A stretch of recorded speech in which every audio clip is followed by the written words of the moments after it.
I'm Alma Ilara Mountain, and the year my world cracked cleanly into before and after was the one when I turned 13. If you wanted me to mark the exact instant my family decided I was background scenery in my own story, it wouldn't be some slow dawning, just a sticky note stuck to the fridge. Stay at a friend's. Back in a week. Love you. No signature, no explanation.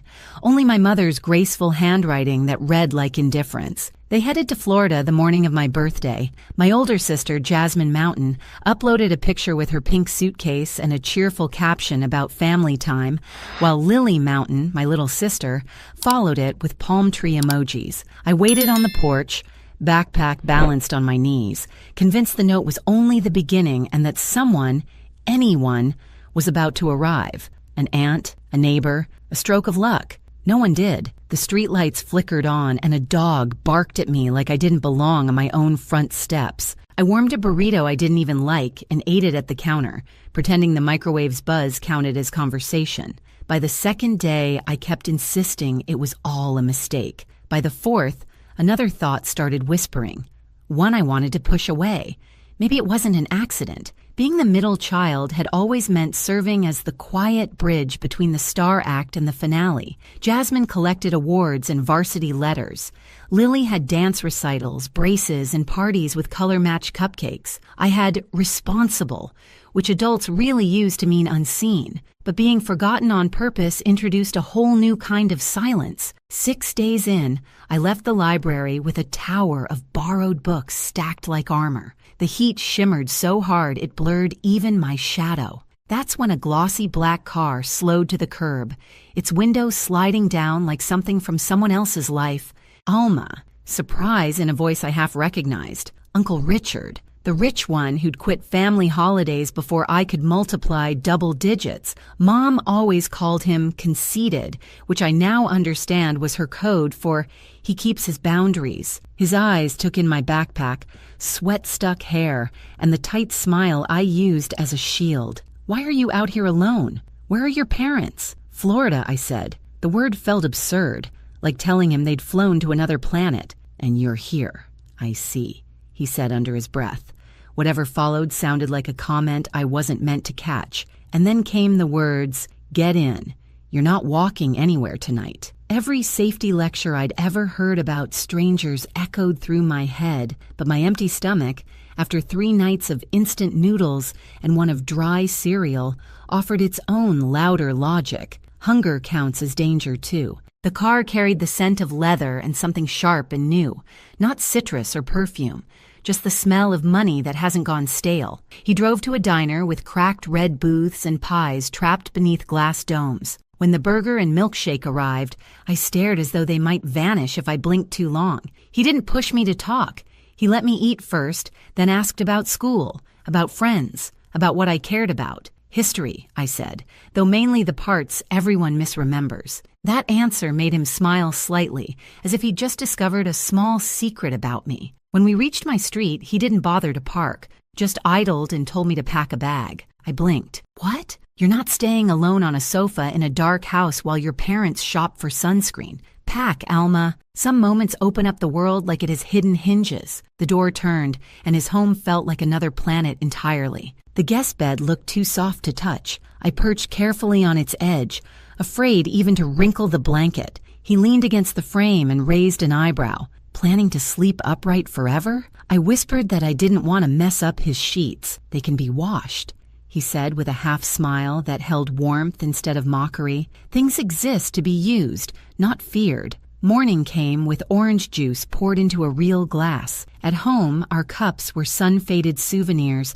that still smelled faintly of plastic. I held his glass as if it might break from being looked at wrong. It's just juice, not a legal agreement, he teased. Drink. When the teacher asked who would attend my meeting that week, he didn't pause before answering. I will. The calm weight of those 2 words loosened something inside me that had been clenched for months. I didn't know what to do with generosity. When he bought jeans and a sweater, I hid the tags, convinced he'd want to take them back. When he handed me lunch money, I saved it and ate crackers, because spending felt like trespassing. It took 12 days before he found me in the kitchen at midnight, crouched over a cereal box. "Why?" he said from the doorway. "Are you rehearsing to be a raccoon?" I told him I didn't want to take too much. He opened the fridge, scooped pasta into a bowl, warmed it, and pushed it toward me. "If it's in this house, it belongs to everyone who lives here," he said. "That means you, too." I nodded, swallowing against the sting in my throat, determined not to let tears fall into the pasta. Crying seemed extravagant, and I didn't want to feel indebted. I kept expecting the front door to shake with my parents' arrival, for them to demand I come back like something borrowed too long. But the days kept passing, then weeks. No knock, no call. Jasmine filled her feed with beach pictures captioned about eternal sisterhood, and Lily posed with shells pressed to her cheek. My name never showed up beneath any of it. Uncle Richard came with me to the school conference, where the counselor perched on a metal chair and said phrases like quiet potential and underengaged. He didn't argue, just took notes, and afterward bought a desk, so I'd have a place to study that wasn't the floor. He arranged an eye appointment I hadn't known I needed, and after that came dentist, doctor, haircut. Routine care I didn't realize was routine. He never once said I owed him anything. He just called it maintenance, as though I was someone worth keeping in working order. At 13, I still pushed limits. One Saturday, I stayed out late with a friend, forgetting to text because I didn't know what counted as curfew. When I tiptoed in around midnight, waiting for the explosion, he handed me a sandwich. "Glad you're alive," he said. "Next time, send a text. Otherwise, I'll assume you're in a ditch and go buy a shovel." The even tone was more disarming than anger. It sounded like care, but with structure. Not everything was rules and schedules. Sometimes he'd bring me to his office, tell me to observe how people spoke to one another. "Half of success is tone and handshake," he murmured once, clasping a client's hand. "The rest is showing up when everyone else invents excuses." He tossed it off lightly, but it stayed with me, a kind of map. That first holiday under his roof, I expected a token card and a polite smile. Instead, he handed me a leather-bound journal with my initials pressed in gold. "Write down what you notice," he said. "Even the silly things, especially those." I traced the cover's texture, half afraid it might bite. "Thank you," I managed, though the words came out awkward. I wasn't used to owning something permanent. Later that night, my phone buzzed with a photo. My parents, Jasmine and Lily, in identical pajamas beside a flawless tree. The caption read, "Mountain Traditions." No tag, no message, not even a "we miss you." I stared until the picture blurred into color and light. I glanced down at the journal resting on my lap and flipped open to the first blank sheet. I wrote, "Things here are meant to be used, not feared. Then, if something is inside this house, it belongs to everyone who lives within it." Finally, I added, "I am in this house." The words looked too assertive, like I'd borrowed someone else's courage. Still, when I shut the cover and traced my initials again, something faint stirred inside me, unfamiliar but warm. It wasn't safety, not yet, but maybe the draft of it, drawn in pencil outlines. I didn't know then that the diner booth and this little book would become the hinges that turned everything. Years later, in a place that smelled of leather and law, those pages would be my backbone when others scrambled for footing. For now, I was just 13, curled into sheets that whispered clean instead of weary, starting to learn one impossible truth. I wasn't disposable. I hadn't been forgotten, only misplaced. And someone finally had found my tab and slid me where I belonged. By the time I hit 14, Uncle Richard had reached two conclusions about me. First, my posture was atrocious. Second, under that slouch, I carried promise. He'd tap my shoulder whenever I folded inward. "Stand tall, Alma. You're not punctuation. People believe you more when you look like you already believe yourself." At first, it sounded like a line from a poster, but eventually I started catching myself mid-hunch, straightening up, pretending confidence until it began to feel real. Teachers noticed. I began speaking up, raising my hand, even joining debate club after he bribed me with pizza. At my first competition, my voice wobbled like bad speakers, but I still won, arguing that cats made better pets. When the judge announced it, I spotted Uncle Richard in the back, grinning the quiet kind of grin that said, "See? Told you." At home, he wasn't just a caretaker. He was a collection of lessons disguised as daily life. He never preached about drive or gratitude. He lived them. When I asked for a new phone, he said, "Sounds great. How much have you saved?" I blinked. "None?" Then you'll appreciate it twice as much once you've earned it. So I got my first job bagging groceries. My first paycheck read 73,116, and I waved it like a trophy. He didn't take it, he drove me to the bank instead. 2-part rule, he said. Save half, spend half. That way you can enjoy today without robbing tomorrow. I rolled my eyes back then, but later I'd realized that one sentence was the spine of everything I built. Holidays used to be something I dreaded. Holiday dinners used to feel like theater productions I'd never auditioned for. At Uncle Richard's, Christmas carried a quieter rhythm, but it was full in a truer way. His gifts weren't extravagant, just chosen with care. A gently used copy of To Kill a Mockingbird, a fountain pen that felt substantial in my hand, a scarf he claimed matched my debate face. Meanwhile, my phone buzzed with photos from the mountains. My parents, Jasmine and Lily, posing beside palm trees and tables that looked staged for glossy spreads. No one ever wrote, "Wish you were here." The hurt still stung, but it no longer emptied me out the way it used to. It reminded me instead that I was learning what family could look like when it wasn't all for show. One Christmas, he passed me a small box. Inside was a silver keychain engraved Mountain and Carlton. "A work in progress," he said. I looked up, confused. "A work in progress?" He smiled. "Because that's what both of us are. You're learning to build. I'm learning not to do it alone." Words failed, so I just hugged him. It was clumsy, like two people trying to remember an old language, but he didn't let go first. That night in my journal, I wrote, "You don't need shared blood to share a home." By 16, he began taking me to his office during summers. I was terrified. Surrounded by pressed suits, shining desks, and people who carried themselves like gravity worked differently for them. During introductions, he leaned close and whispered, "Relax." They put their pants on one leg at a time. Some even fall over doing it. I laughed, and the fear dissolved. That became our running joke whenever I felt small. "One leg at a time, kid." He taught me things no classroom ever touched. How to listen before answering. How to see what people meant instead of what they said. How to grip a hand like you meant it. Half the world bluffs, he told me once. The other half apologizes for existing. Learn to do neither. That was the first time I believed maybe I could build something more than just survival. At 17, the contrast between where I'd come from and where I was now felt sharp enough to draw blood. Jasmine filled her feed with college acceptance posts, tagging everyone but me. Lily posed beside her new car, captioned, "Thanks, Mom and Dad." Her grin as glossy as the paint. I stared at that photo while Uncle Richard brewed tea and murmured, "They don't even check in. Not a single text.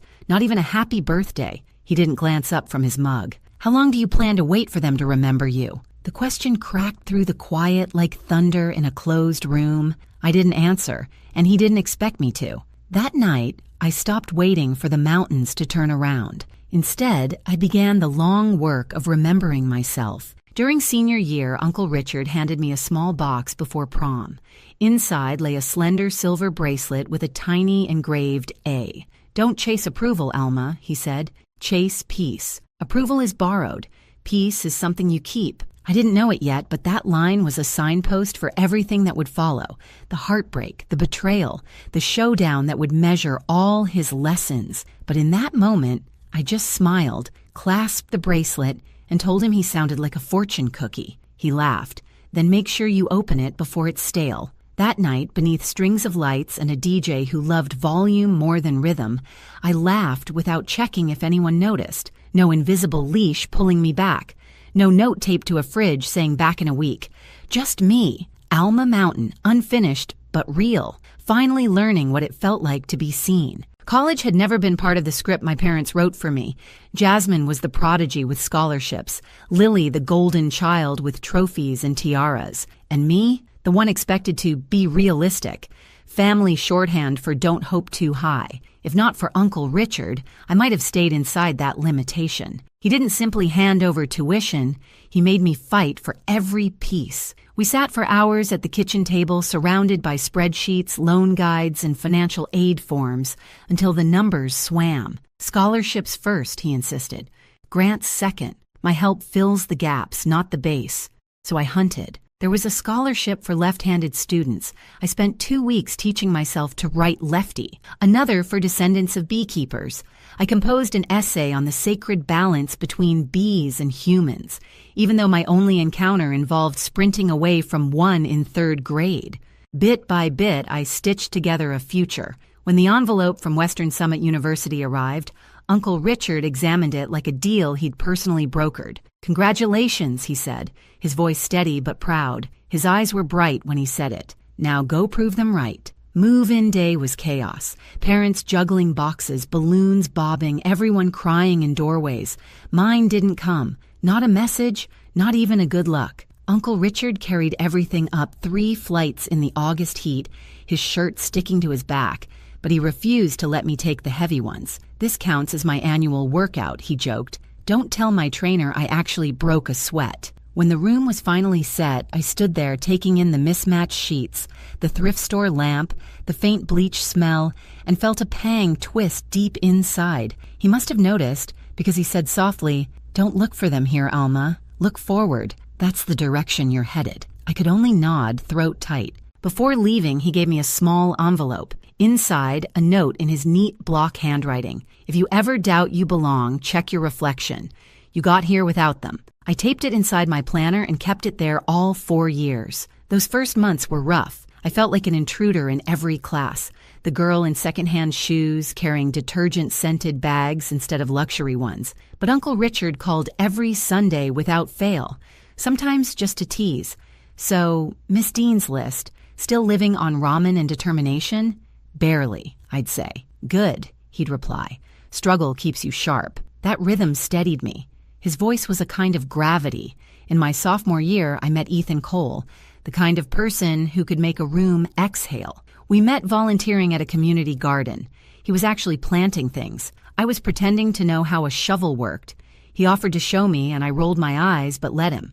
We started seeing each other months later, slowly, carefully, but it was real. Ethan wasn't a hero type. He didn't try to save me. He respected me, and that meant more than I'd ever expected. During finals one night, he asked, "Why do you double-check everything, even the tiniest stuff?" I hesitated, then said, "Because for a long time, I was the mistake nobody fixed." He didn't offer cliches. He just took my hand and said, "Then let's make sure no one overlooks you again." That was the moment I realized he truly saw me, not as the forgotten middle child, but as someone who'd carved out her own light. By junior year, an old ghost surfaced, Sabrina, Ethan's ex, the kind of girl who could turn remorse into theater. She started turning up at campus gatherings again, all smiles and polished charm, complimenting my clothes, while her eyes swept the room for an audience. At first, I told myself I was imagining things, but one night she let it slip that Ethan had met her for coffee to help with a business plan. Later, when I asked, he told me the truth. She reached out, said she needed advice, he said. I didn't think it was a big deal. It shouldn't have been. But that old sting of being replaced and forgotten came rushing back like a reflex I couldn't control. That night, Uncle Richard's words replayed in my mind. Half the world bluffs. The other half apologizes for existing. Do neither. So I didn't accuse him, and I didn't plead. I simply said, "Next time, let her find someone else's generosity." Ethan nodded. No protest, no defensiveness. That quiet acceptance told me more than any speech could. By senior year, everything seemed to align like a long-delayed sunrise. I earned my degree in civil engineering, the same field Uncle Richard once described as the art of creating what endures. He sat in the front row at graduation, clapping so loud the dean actually paused to look up. Afterward, he handed me a modest silver pen. "Use this to sign the contracts you'll be proud of," he said. I smiled. "Not my autograph?" He chuckled. "One day. Build first, brag later." While others celebrated that night, I stayed in my dorm rereading the journal he'd given me when I was 13. The pages were filled now. Lessons, tiny victories, scrawled gratitude. One line stood out like a heartbeat. "If it's in this house, it belongs to the people in this house." That house wasn't a structure anymore. It was my life. And for the first time, I truly felt I lived inside it. After graduation, I joined a small engineering firm. It wasn't glamorous, but it was solid, and it was mine. Ethan found work in the same city, and for the first time, the path ahead felt like my own. Every Friday, Uncle Richard and I met for dinner. He'd lift his glass of whiskey and tease, "Look at you, Miss Mountain, scaling the ladder without tripping." I'd laugh and say, "Give it time. I still might." What I didn't want to see were the changes, the fatigue in his voice, the way he rubbed his shoulder after lifting grocery bags, the slight pause before remembering a familiar place. I told myself it was just age creeping in. I didn't know it was the quiet overture to everything about to break, because the strongest people don't collapse in one dramatic fall. They fade first, quietly, almost gracefully, until you realize you've been carrying what they used to hold. It began subtly, the kind of change you tell yourself not to analyze. Uncle Richard started canceling our Friday dinners, claiming work was brutal lately, words I'd never heard him use before. Then one evening, when I stopped by without calling, I found him asleep in his armchair at 8. The TV murmured an infomercial to no one. When I touched his shoulder gently, he startled awake, forcing a smile that came too quickly. "Long day," he said, voice thin. Guess I blinked too long. But the smile stopped short of his eyes. The signs multiplied. Prescription bottles lined the counter. His hand trembled slightly as he poured his coffee. He'd tell the same story twice in one evening. I noticed. He noticed me noticing. And together, we slipped into a quiet pact of denial. He still checked in on me. Calm, steady, the same way he always had when I was learning to build a life from the ruins. "You're doing well at work," he told me once after I vented about a difficult client. "Just remember, jobs replace you in a week. People won't if you choose the right ones." That line struck deeper than any performance review. I didn't realize it was his way of preparing me for a world where he might not be there to say it. Months went by. My career gained traction. My footing felt firm. Ethan and I found a rhythm that worked. His marketing job, my engineering projects, both of us steady. But every time Richard brushed off a cough or waved away my concern, that steadiness cracked a little more. Then the day came. A Tuesday. The phone rang. A shaking voice on the line. "Ms. Mountain, this is Grace from Mr. Carlton's office. He collapsed during a meeting. They've taken him to St. Luke's Hospital." The drive blurred. Just streaks of red lights and the drumbeat of my heart in my hands. When I finally reached his room, he looked impossibly small against all that white. Still, when he saw me, he managed a crooked grin. "Don't look so grim," he rasped. Told them I wanted a free night's stay. 5-star if you ignore the food. I tried to laugh, but my throat burned. "You scared me," I whispered. He shrugged faintly. "First time for everything." Then, softer still. "Sit, kid." He waited until the room settled into stillness. Just the quiet pulse of machines and the soft shuffle of footsteps somewhere beyond the door. "You know," he said, his voice raspier than I'd ever heard it. "I always thought your dad would be the one teaching you these things. How to stand tall, manage money, argue without raising your voice, but I'm glad it turned out to be me." "Don't talk like that," I whispered.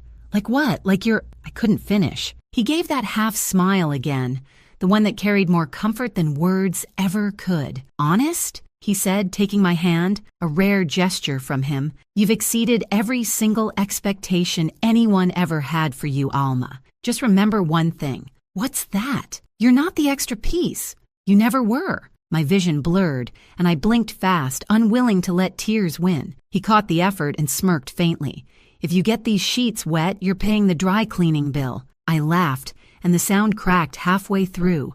But for a heartbeat, it felt like the world had returned to normal. He stayed in the hospital a few nights, then came home, slower now, quieter, still pretending nothing had changed. We never brought up the scare again, but both of us knew something invisible had shifted between us. That final Christmas, he gave me a box wrapped in gold. Inside was the same leather journal he'd given me when I was 13, only now it wasn't blank. Every page was filled. Short notes, advice, jokes, rough sketches, even taped restaurant receipts with scribbles like "Best Burger of 2014, still not worth the calories." The last page made me stop breathing for a second. His handwriting trembled, but stayed legible. "If they ever try to erase you again, remember this. You've already written your own chapter." I looked up, throat tight. "You've been writing in this all these years?" He shrugged. "Couldn't let you keep all the good lines for yourself." I leaned in and hugged him. "Not a careful one. a real one. He chuckled, murmuring, "Easy, you'll break a rib." But I held on a little longer, because something in me knew it was the last time I'd hear that laugh in the same room.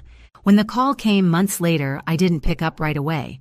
It was early, the world still half asleep. The phone buzzed again, then a third time. On the other end, Grace's voice cracked. "Ms. Mountain, I'm so sorry. Richard passed away in his sleep this morning." The world went soundless, as if someone had turned life's volume all the way down. I sat frozen on the edge of my bed, phone still clutched in my hand, staring at the wall as if sheer focus could force the world back into order. He was supposed to be okay. He was supposed to keep cracking jokes about aging and cholesterol, not disappear overnight. The following days dissolved into a blur. Calls, documents, funeral arrangements. He'd named me executor, naturally. Of course he had. No one else would know the details that mattered. Which tie he called his serious one, which songs made him grimace, how much he despised lilies and preferred simple white roses instead. The service was small and elegant, just the way he'd have wanted. A mix of old friends, a few colleagues, and those rare people who truly mattered. I stood near his photo, nodding through condolences that felt muffled, like I was underwater. And then they appeared, my parents, Jasmine, Lily, walking into the chapel as if it were a red carpet event. My mother hid behind oversized black sunglasses, large enough to conceal both her eyes and her conscience. My father shook hands with strangers, offering solemn words about what a loss to the family it was, despite not having spoken to Richard in over 15 years. When they finally noticed me, their faces went through a storm of emotions, shock, guilt, and calculation all tangled together. "Alma!" my mother gasped, clutching my hand. "We had no idea you and Richard were so close." I pulled away gently. "You never asked." My father cleared his throat, slipping into his practiced tone, the one he used for church speeches and business deals. "Your uncle was an extraordinary man, generous, successful, always a part of the family." That last word almost made me laugh out loud. Family. Jasmine's voice chimed in. Sugar over steel. "So, do you know when the will reading is? I mean, Uncle Richard was comfortable." Lily gave an exaggerated sigh, adjusting her pearl earrings. "I just hope he wanted us to keep the family legacy together. The house, the cars, all that. For a second, I wondered if I was dreaming or trapped in some cruel play. He hadn't even been buried yet, and they were already circling the inheritance like scavengers scenting fresh spoil. I didn't bother responding. I simply turned and walked away. Within a week, the flood began. Texts, voicemails, social media requests, my mother's voice oozing false warmth. "Honey, we really should reconnect. Family is all we have." Then a message from Jasmine slid into my DMS. "We should talk about estate matters soon," Jasmine wrote, while Lily sent an emoji that tried to make grief look fashionable. Not long after, Uncle Richard's attorney, Mr. Halpern, called. "The will reading is scheduled for Monday morning," he said. "It may be eventful. Your uncle was very specific about what he wanted." I smiled faintly, fingertips grazing the worn edge of my journal. "If they ever try to erase you again." They were about to find out what happens when you confuse quiet with weakness, and I was about to keep my promise to myself and to the man who taught me how to stand tall. The law office smelled of leather, old money, and the faint satisfaction of justice. Heavy curtains, dark wood furniture, chairs that forced perfect posture. The air carried that hush where every breath felt like testimony. Mr. Halpern sat at the head of a long mahogany table. My family lined the opposite side. My parents, Jasmine and Lily, wrapped in expensive mourning. My mother dabbed at invisible tears with designer tissues. My father folded his hands like a preacher ready for donations. Jasmine's phone kept glowing beneath the table, and Lily leaned close to whisper, "Do you think he left us the house?" I sat across from them, journal resting on my lap, heart steady, a plain black dress. No statement jewelry, no armor. I didn't need any. Halpern cleared his throat. "We are here to review the last will and testament of Richard Carleton." His tone was precise, deliberate. He began with the usual. Debts settled, small donations to charities, gifts to long-term staff. My family fidgeted, trying to look patient, practically vibrating with greed.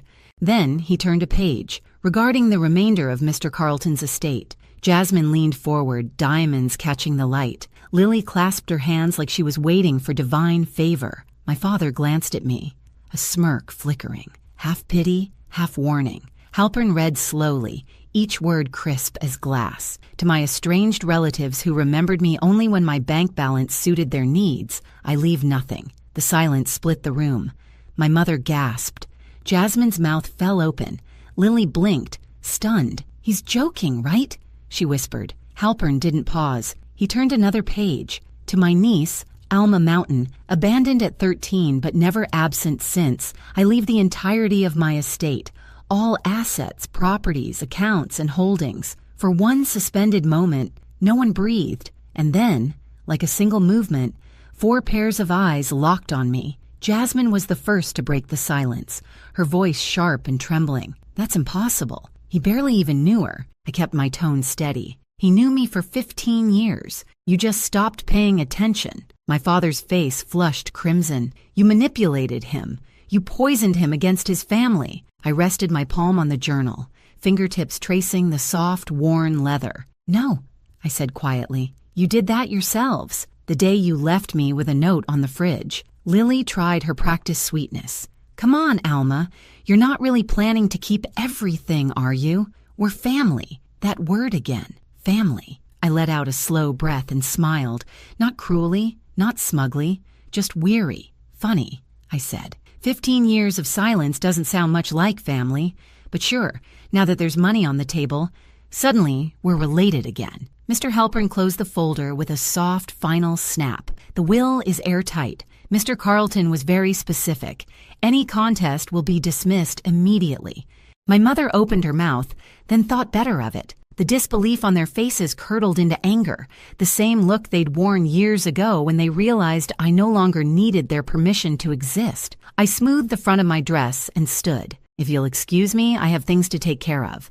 "Mr. Halpern, thank you for your time," Jasmine hissed. "This isn't over." I met her gaze evenly. "It was over when you stopped calling me your sister." Then I turned and walked out. Outside, the air felt new, sharper, cleaner, as if the world had been holding its breath and finally exhaled for me. Sunlight bounced off the building's glass facade, momentarily blinding, and in that flash, I saw myself. Not the scared 13-year-old with a backpack waiting for someone who never came, but a woman standing on her own ground, exactly where she chose to be. I pulled out my phone, opened my messages, and found the contact I still wished existed. "Wish you were here to see their faces, old man," I typed. Then after a pause, "You were right." I wrote my own chapter.